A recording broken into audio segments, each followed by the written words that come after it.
gonna guess Deadpool. Do you know, Tanya?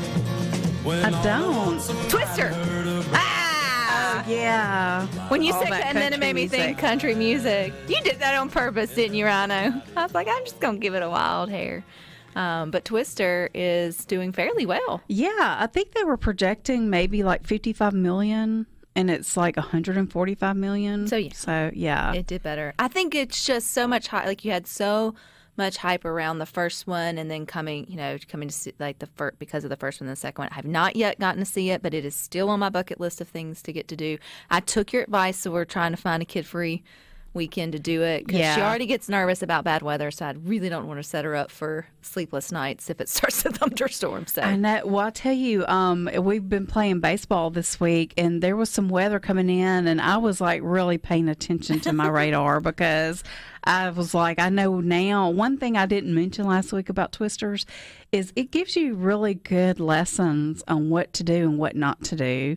Don't run into buildings with sharp objects. Yeah, and don't get in your car, get out of your car, you know. So anyway, so I was like really paying attention. That's funny. Okay.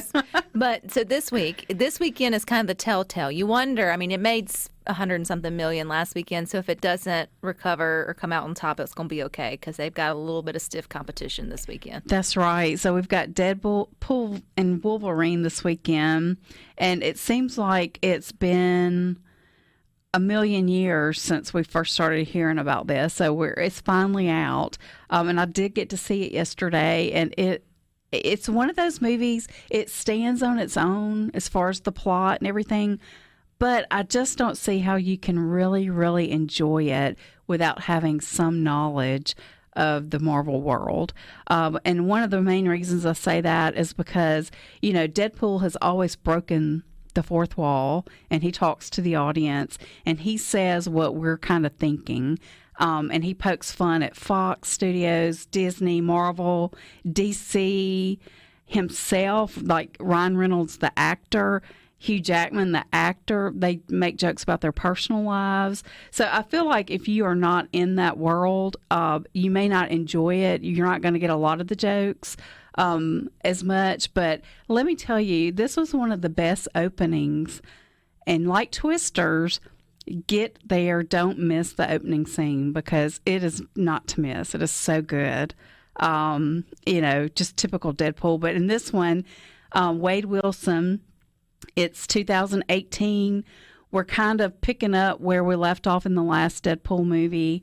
And he's just kind of living life and not real happy working. He's put Deadpool behind him because, you know, he had his heart broken with his girlfriend's death and everything. And that's just not working for him. And so he borrows the time travel device from Cable that we remember from, I can't remember if it was Deadpool 2 or the first one. I think it was the last one, the little time travel device. And he goes back in time to try to become an Avenger. And he's turned down, but in the process, he is approached by the TVA, who, if you watch Loki, you know who they are. They're the time travel variant. What is it? Travel.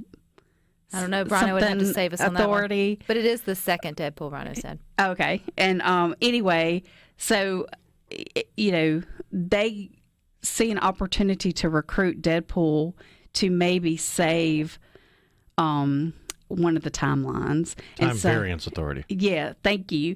And he has to go out there and find Wolverine because he finds out his timeline is dying out. And the only way to save it is to go out there on the jump to a different timeline, grab a Wolverine, and enlist him to help. So it's very confusing. The opening sequence is to die for. It is the best. And then there's about 15 minutes of setup that talks about all this time travel. And even I consider myself a big Marvel fan. I've seen all the movies. I keep up with who's doing what. And I was confused. And so I was finally like, I'm just going to not think too hard and just enjoy this. But fast forward to Wolverine and Deadpool joining forces to try to save themselves, really, in the end. But it's fun. If you liked the first two, the humor, the dark humor, the gross boy humor, it's no more and it's no worse. It's about the same as the first two. So if you can handle that, you're going to be fine. The sequences are great. Hugh Jackman elevates the movie because he's such a good actor. There's several emotional scenes with him. But probably the star of the show, though, is Dogpool. And I'm sure you've seen this dog. Bless him. He's about, you've heard the phrase, he's so ugly, he's cute. Mm-hmm. Well, that can apply to this dog. And Deadpool encounters this dog along his quest and falls in love. And anyway, he's a scene stealer for sure. And then there's so many surprises in this movie, so many cameos. And a lot of times when you see these cameos, it's like, okay, that's just something to get people buzzing, but all the cameos in this one made sense to me. And so anyway, it's just such a fun movie. And I went to see it, majority of the audience, it was full. I went to see it yesterday afternoon, and everybody, so it's already, yeah. Everybody in the theater was, I would say, 40 plus men. And then me and a couple of other females. But anyway, the guys were just howling laughing. The first post-credit scene, or it actually happens with the credits, are flashbacks to the beginning days of Wolverine and Deadpool. Just some behind the scenes. And then, of course, there's a post-credit scene. And it's pretty rated R, so I would say it would be okay to miss it if you wanted to, but it's funny. Mm-hmm. Well, heck, if you sat there through all of that, you might as well hang out in there. So this would be one that if you've seen the first two, you're ready to go see the third. Yeah, for sure. And it is so funny, the jokes I love it when an actor makes fun of themselves, and that happens a lot. Is he still the only one that breaks the fourth wall or whatever and talks to himself? Or in this one, there's more than one character that does that. So it's so much fun and a great soundtrack. That's one thing that I just would love to go inside the brains of the writers of this movie, because they're very intelligent people. Every I is dotted and every T is crossed. They didn't just perfectly encapsulates what Deadpool is. Mm-hmm. Anything that can stand up to it. I don't think so, but they did the perfect counter programming this weekend. It's definitely a chick flick called The Fabulous Four. It is rated R, but it's a story about four lifelong friends who come together for a wedding. One of them is getting married. Bette Midler is in it, and it's her character getting married. You've got Susan Sarandon, Megan Mullally, and Cheryl Lee Ralph. She's the breakout star from Abbott Elementary. Anyway, they are, their pasts come to light, old fights come to light, and then, of course, the friendship is bonded.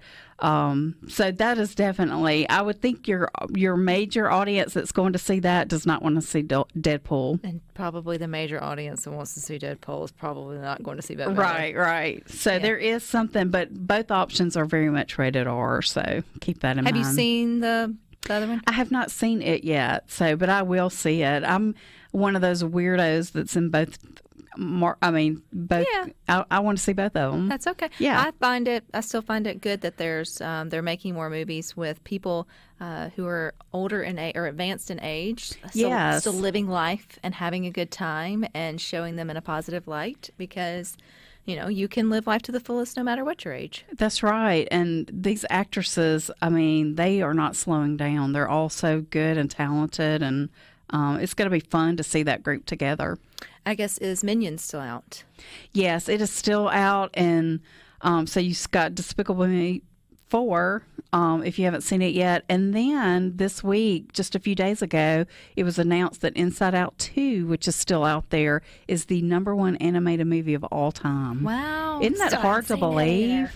Yeah. I mean, it's a great movie, but I just think, oh my gosh, it's bigger than Beauty and the Beast and bigger than Frozen. Do they take into account like the different times? I think they do. I Like- think they adjust for inflation, ticket prices, and everything, and to make it equal out. Well, that's interesting. So it's that's very surprising to me. No dig on that movie because it's a great movie, but it's just there's so many great animated movies.